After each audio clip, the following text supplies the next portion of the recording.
By July 1921, the military situation for the Turkish National Forces had become catastrophic. Following the fall of the critical railway hub of Eskişehir, Greek forces were pushing rapidly into the heart of Anatolia. The Turkish defenses had shattered under the pressure. The army was now in a desperate, full retreat, falling back nearly 100 miles to try and put the Sakarya River between themselves and total destruction. 200 miles east, inside the Grand National Assembly in Ankara, the reaction was pure panic. Fearing the capital was about to be overrun, lawmakers were seriously debating throwing the entire government onto ox carts and fleeing further inland to the city of Kayseri. Instead of organizing a counteroffensive, the parliament was bogged down in procedural arguments. Politicians were pointing fingers, debating legal clauses, and completely paralyzing the government's ability to act. These men were debating the fate of a nation from a safe distance. Their calculations were entirely disconnected from the physical reality of the bleeding, exhausted men on the front lines. To figure out if there was anything left to salvage, the assembly dispatched a 3-man inspection delegation directly to the trenches.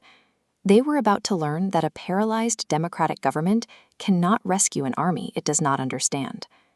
When the inspection delegation arrived at the front on August 2nd, they expected to find a routed, mutinous mob. The report they sent back to Ankara described an army that refused to break. Discipline was flawless, with the chain of command remaining perfectly intact from the generals down to the last private. These soldiers possessed unbreakable morale despite the retreat. The existential threat to the nation was a failure of logistics and high-level management, even while the men in the trenches remained ready to fight. While the soldiers' discipline held, the physical reality they were living in was apocalyptic. Entire units were completing forced marches of 84 kilometers in a single day, and many were doing it completely barefoot over sharp rocks. Troops stood in the baking August sun for hours because the army had lost its water supply system. Most soldiers didn't even have canteens. This chart visualizes the severe equipment deficit. A full 20% of the infantry lacked bayonets. The data also shows cavalry operating without swords and a massive deficit of 500 officers, leaving critical leadership gaps. The rearguard's logistical network had completely broken down. Rations like bread were sitting at dispatch points for a week, arriving at the front covered in mold.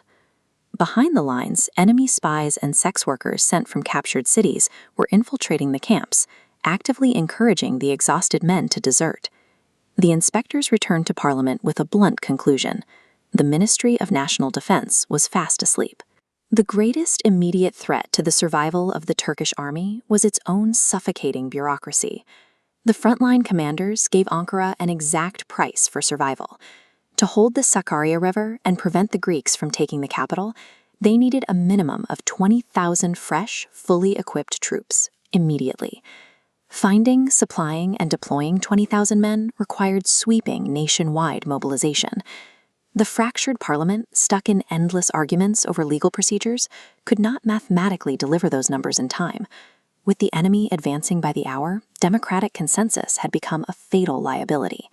They needed a radical alternative, or the nation would cease to exist.